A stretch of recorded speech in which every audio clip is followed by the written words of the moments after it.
আমার এই বাইকে প্রায় 45 মতো মাইলেজ পাইছি। তো অনেকে হয়তো বা বিশ্বাস করতে পারে না যে 45 মাইলেজ পাওয়া আসলে 184 সিসির গাড়িতে কি সম্ভব নাকি।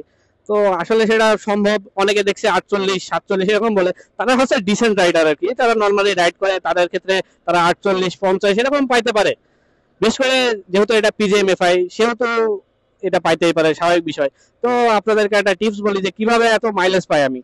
তো আমার মাইলেজ পাওয়ার মেন বিষয় হচ্ছে, আমি যখন স্টার্ট করি তখন সর্বোচ্চ ট্রাই করি যে ফার্স্ট গিয়ারে হয়তো বা 2 থেকে 3 হাজার আরপিএম থাকলে তারপরে আবার একটা গিয়ার শিফট করে দিতে, এবং আস্তে আস্তে গিয়ার শিফট। অনেকে আছে এমন হুট করে একটা থ্রোটল মেরে দেয়। তো হুট করে থ্রোটল মারলে আসলে তেল আর কি প্রসেস আরো বেশি হয়, এবং পিজিএমএফআই এখন আপনাকে বলতে চাই যে হচ্ছে এর অনেক বেশি ফুয়েল লাগবে, সেই জন্য আর কি সে হুট করে অনেক বেশি ফুয়েল আর কি ডেলিভারি করে। এই জন্য আর কি মাইলেজটা অনেক বেশি কমে যায়। তো আপনি সবসময় ট্রাই করবেন যে আস্তে আস্তে আরপিএম বাড়ানো, এন্ড খুবই আস্তে আস্তে আরপিএম বাড়ানো, যাতে করে করে আপনি হচ্ছে একটা ভালো মাইলেজ পান। এন্ড ওভারটেকিং এর ক্ষেত্রে অবশ্যই আপনার অ্যাক্সিলারেশন বেশি দেওয়া লাগবে, এটা স্বাভাবিক বিষয়। কিন্তু সেটা কি করবেন, একটা আরপিএম আসবে, তো তারপরে হয়তোবা একটু এমনিতে অটোমেটিক্যালি দেখবেন একটা টান টান ভাব চলে আসবে।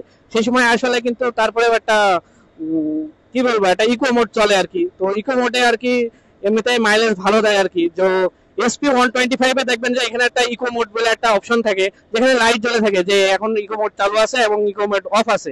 তো ইকো মোডটা ওরা বোঝে কি করে, তো সেন্সরে বোঝে এরকম ভাবে যে আপনি যখন আস্তে আস্তে অ্যাক্সেলারেশন দিচ্ছেন, সেখন সে এমনিতে আপনি যদি 50-এ চালান তাও সে ইকো মোড দেখাবে। কেননা সে জানছে যে আপনি হচ্ছে টানাটানি করছেন না, নর্মালি চালাচ্ছেন। আর নর্মালি চালালে অবশ্যই আপনি একটা ভালো মাইলেজ পাবেন। তো চাষার মতো যদি আপনি সিটি 100 নিয়ে টানাটানি করেন তারপরেও ভালো মাইলেজ পাবেন, কেননা এটা হচ্ছে 184 সিসির গাড়ি, অ্যান্ড ওটা হচ্ছে 100 সিসির গাড়ি একটা। তো 100 and 125 সিসি যাদের হচ্ছে মাইলেজ দিয়ে বেশি একটু মাথা ব্যথা, তারা এরকম গাড়ি নিতে পারে, সবচেয়ে ভালো হবে। বিশেষ করে টিভিএস এর যে মেট্রো প্লাস রয়েছে, সবচেয়ে বেশি মাইলেজ কিং বলা হয়তো এক সময়কে, চাকরিজীবী সবাই টিভিএস মেট্রো প্লাস নিয়েছে খুব বেশি।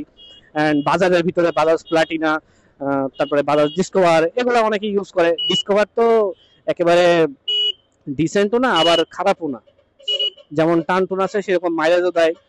তো 125 সিসি তে অনেক বেশি ভালো মাইলেজ দেয়। And যেমন হিরো এক্সট্রিম, যে 66 কিলোমিটার পার লিটার এরকমের একটা, মানে ওরা বলছে আর কি, অনেকে এরকম দেখছি যে ইউটিউবে দেখা গিয়েছে যে তারা দিয়েছে যে 66 কিলোমিটার রেকর্ড করছে। তো এটা পসিবল, কেননা ওটা 125 সিসির বাইক। যতই টানাটানি করেন, টানাটানি করলে একটু মাইলেজ ড্রপ করবে। তবে 125 সিসির যেহেতু বোর সাইজ ছোট হবে অ্যান্ড অন্যান্য জিনিসের সাইজ ছোট হবে, সে অনুযায়ী ওটা খুব তাড়াতাড়ি টপ স্পিড গেইন নাও করতে পারে, একটু লেট হতে পারে, বাট ওটাতে মাইলেজ আপনি খুব ভালো পাবেন আর কি। কিন্তু যখন আপনি সিসি লিমিট বাড়াবেন এবং 250 সিসি 300 সিসির বাইক যদি নেন, সেখানে আপনার অলওয়েজ বেশি লাগবে, কেননা একটা বড় ইঞ্জিন, সেই ইঞ্জিনটা চালিত হওয়ার জন্য অবশ্যই বেশি বেশি ফুয়েল লাগবে। সেক্ষেত্রে আপনার ফুয়েলের চিন্তা করলে আসলে বড় হায়ার সিসি বাইক নেওয়া আসলে ঠিক হবে না। তো অনেকেই আছেন যে হায়ার সিসি বাইকও নেবেন, ফুয়েল নিয়েও চিন্তা করবেন, আসলে হায়ার সিসি তাদের জন্য না।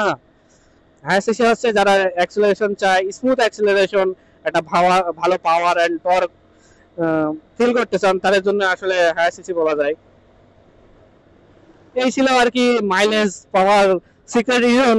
তো আমি এরকম টানাটানি করছি হয়তো বা দেখতে পাচ্ছেন, বাট আমি তারপরেও একটা বলতে পারি যে আমি এর পরবর্তীতে এখন আমি খুব তাড়াতাড়ি আর কি বিজি রয়েছি, এই জন্য বাসায় যাচ্ছি, এই জন্য আর কি টানাটানি করছি। তারপরেও একটা ভালো মাইলেজ আশা করছি, কেননা এটা 40-এর নিচে নামবে না। কেননা আমি যখন টানছি সেখন একটা অ্যাক্সেলারেশন হুট করে দিচ্ছি না, আমি আস্তে আস্তে সেখন পিক আপ করছি। তো এরকম ভাবে যদি আপনি চালাতে পারেন, অবশ্যই আপনি ভালো একটা মাইলেজ পেয়ে যাবেন।